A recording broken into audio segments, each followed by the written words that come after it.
In September 2017, a new global estimate of modern slavery was released at the UN General Assembly. 40 million people are enslaved today, and 89 million people have experienced slavery during the past 5 years. An overall estimate of the extent of this crime was finally recognized, which also used a new technique to uncover the true scale of modern slavery.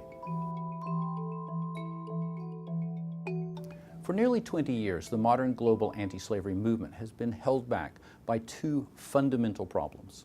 The first is that there are more than 30 legal definitions of slavery in national and international laws, and none of them are in agreement.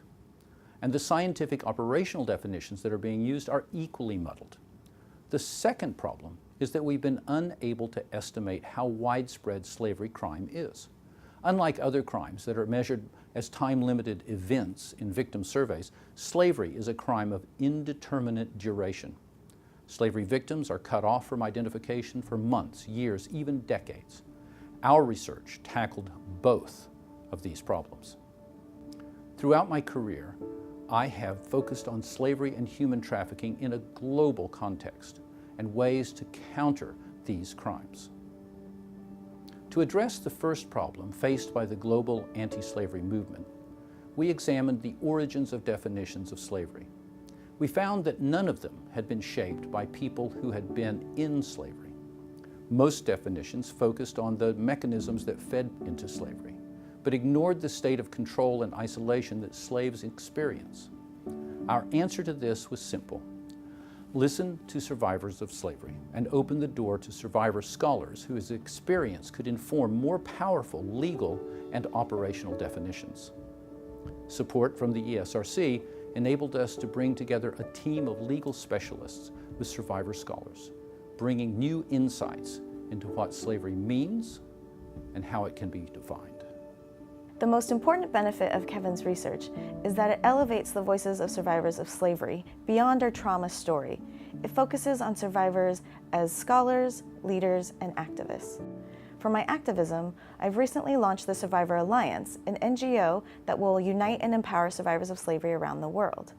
We will ensure that survivor voices are included in the anti-slavery movement.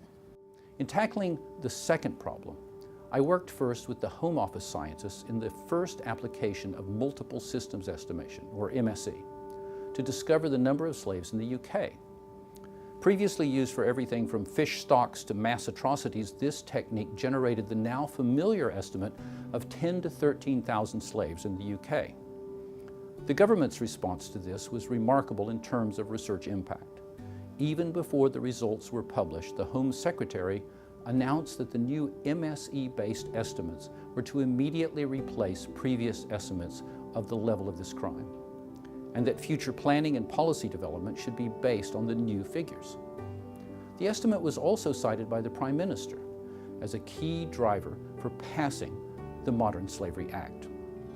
After that, we carried out further testing and refinement of multiple systems estimation, and very importantly, disseminated the technique around the world through new media, international webinars, and even the production of an animated video to raise awareness.